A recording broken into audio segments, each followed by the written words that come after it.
Hello everyone, welcome back to GGN. This is part 2 for this news report today for Monday, May 27th, 2013, and I'm Darko. I'm ready to go. How Guantanamo Bay's existence helps Al-Qaeda recruit more terrorists. It holds clear detainees and it's becoming a rallying point and jihadist propaganda. So it says here that Guantanamo has entered headlines again as at least 42 inmates are participating in a hunger strike to protest their continued detention, but those 42 are only a part of the ongoing story, so there's still 166. They're being force-fed. So it's not just Guantanamo, it's the drone strikes. They're increasing jihadists. So MI6 chief's chilling warning: we cannot stop terror attacks. The security forces are virtually powerless to stop atrocities like the Woolwich murder, says here a former MI6 chief. And they go in there and start talking about how they're spying basically on all these people and how it's not going to do anything. But it doesn't really matter because it's still going to push more CCTV cameras or surveillance or online monitoring. Woolwich murder sparks anti-Muslim backlash. This was part of the plan, I think. There's been a large increase in anti-Muslim incidences since the murder of drummer Lee Rigby in Woolwich. So what's interesting, though, is that just different points to be made here. Is that, how many people are killed, innocent people, by the UK, by the US, by France? And these same people, they're not out protesting, they're not out like, well, this is inhumane, this is wrong, until it meets them face to face. Like I said, they're going to be used, basically for this anti-Muslim sentiment. Again, as far as it being a hoax and that, I don't know. But it's like one commenter said, he was this person dead? It was like, yes. He thinks that the body was just drug out there, and it was like a big set. He said the body was already dead when it was drug out there. So you still had you had a dead body, you had a grieving family. They probably didn't even know that the soldier was already dead. Who really knows, though? You just gotta look at the motive, what's going on here. But I do think it's legitimate to at least question these things because, it's just to take it for face value. But it does get exhausting, when it's one after another of these incidences. And people don't really want to, just regular people, they don't really want to hear this stuff, EDL activities instigate terrorism in Britain, says survey. So again, you have all these front groups that are posing as, quote, far-right, conservatives and stuff like that. You always have to have controlled opposition. Tea Party, you got it over here, and that. New surveys found that almost two-thirds of Britons, 61%, believe that their activities by far-right groups, such as the so-called anti-Islam English Defense League, make terrorist attacks more likely. So, going back to immigration, there's a lot of normal people that have issues with the economy, not being part of the EU, or for here in the U.S., we don't want to be part of NATO or UN or any of that, who want real immigration reform, and and so they'll consider them to be extremists. And they're the ones causing attacks. Isn't that funny? No, it's not the drone bombs, it's not the torturing at Guantanamo Bay, it's not the wars for resources and refugees. It's the far right. That's what's causing the terrorists to come out of the woodwork. It's not the governments that are funding these terrorists. So it says here in a poll or a survey, it says 64% of voters believe that the UK needed more stringent terrorism laws to prevent such attacks, even though you just heard that they're not going to be able to stop them, as the ones happened a few days ago. The poll, meanwhile, found 63% would support the death penalty for convicted terrorists, and 40% of people said they felt the government should revive plans for the Snooper Charter, the ditch communications data bill, to secretly monitor communications such as emails. Plus, also, it was what? It was good for the politicians, with the UK public giving strong backing to his response to the incident in Woolwich. So, Rupert Murdoch quotes Qur'an in weird Twitter rant. May have something to do with the murder of UK soldier. But says here he tweeted, with UK on terror alert, Cameron off on holiday in Ibiza. Unbelievable. Many UK tweeters say no terror. Admirable, gutsy, but get real and go listen at some mosque. Admit most okay, but others really scary. Again, whether these were staged incidences or not, or some kind of PsyOp, which I'm sure they are, that's why they had to come out and say in both incidences that they were terrorist attacks, because if they were just regular attacks, then people would go to the immigration thing.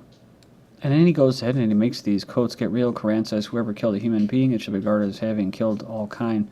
Another quote here, Qur'an accept as punishment for murder or other villainy, then defined as those who wage war against the law, punishable by beheading. So it says, no one's quite sure what he was driving at. But I think I do. British Deputy Prime Minister quotes the Holy Qur'an to condemn terrorism. So talk about Nick Clegg, I believe.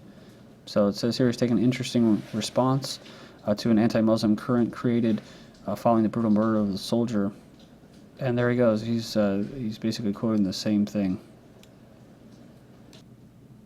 So I'm not really sure what they're trying to get at there. Like someone in a comment board wrote out about in this picture here with the EDL protesters with the little star Zionist flag at the upper left upper corner says it all. This group is pro-Crusader Zionists and most likely funded by them. Woolwich murder probe, thousands at risk of radicalisation, says Theresa May. So it goes on here and it says that she said a new task force would look at whether new powers were needed to tackle radicalisation. In Britain, police arrest Twitter and Facebook users if they make anti-Muslim statements. British police are arresting people and says here in the middle of the night if they have made racist or anti-Muslim comments on Twitter following the murder of a soldier by Muslims in Woolwich, London. So does this have to do with free speech? I mean, is this, they're just playing like the EDL thing, whereas people will make all this anti-Muslim stuff, and then you got people like that Nick Clegg and Rupert Murdoch saying these things to try to whatever they're trying to do to clamp down on online speech or something. 3 men have so far been taken into custody for using Twitter and Facebook to criticize Muslims. It says here, teenager arrested over Facebook comments about Boston Marathon bombers, denied bail. Judges denied bail to a Massachusetts teenager who was arrested on terrorism charges after posting lyrics on his Facebook page suggesting he would do worse than the Boston Marathon bombers. Russia's investigated. See, this is the thing, though. They always like to play the Muslim card, but in all reality, it has to do with domestic surveillance and control of people. So, you know, Russia's Investigative Committee to monitor social networks for criminal cases. They'll monitor Facebook, Twitter, and Instagram along with other social networks for evidence and reactions on serious crimes. This is Russia's Investigative Committee. U.S. spy device tested on New Zealand public. High-tech U.S. surveillance tool which sweeps all communications without a warrant was sent to New Zealand for testing on the public. The tool is called Thin Thread, and it worked by automatically intercepting phone, email, and internet information. Irish police will get powers to block mobile phone signals for G8 summit. New laws in the Republic of Ireland are being rushed in ahead of the G8 summit to allow Gardaí to order telecom companies to shut off signals to prevent terrorists using mobile phones to detonate bombs. Then we have Eton College exam asked boys to justify the army shooting protesters dead. It says Eton College asked 13-year-old boys competing for a scholarship to pretend to be prime minister and justify the army shooting dead 25 protesters as a necessary and moral decision that has emerged. It was part of an exam to win one of the 14 King's scholarships. Obama officials are criminalizing journalism.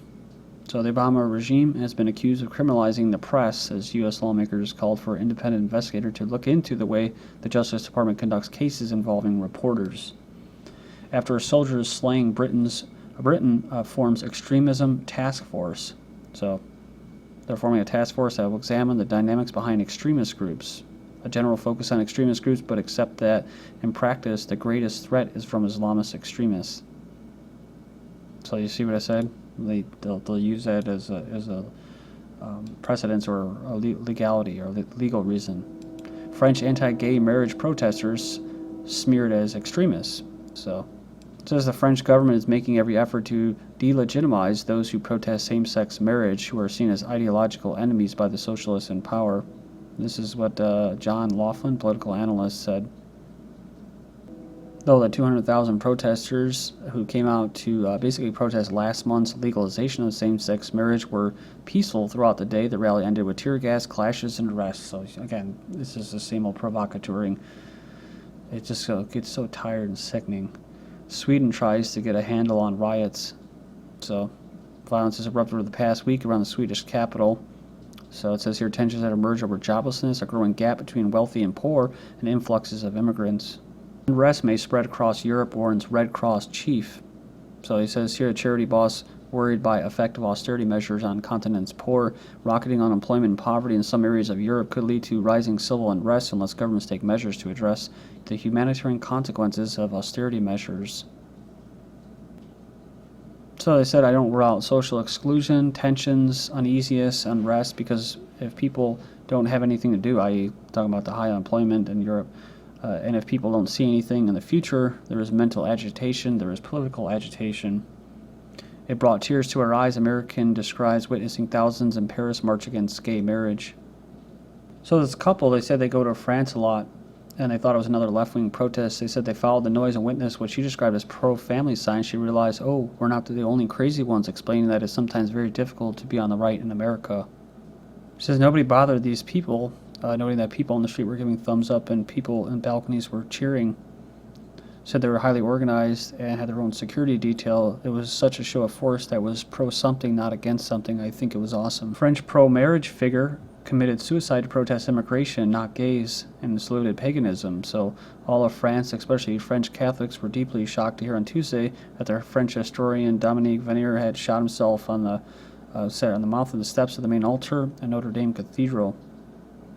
Minutes after, the mainstream media described him as anti-gay marriage activist. So he was instead protesting the massive influx of Muslim immigrants to France, which he considered a form of population replacement. So see, this is the key. This is what the point I'm trying to make.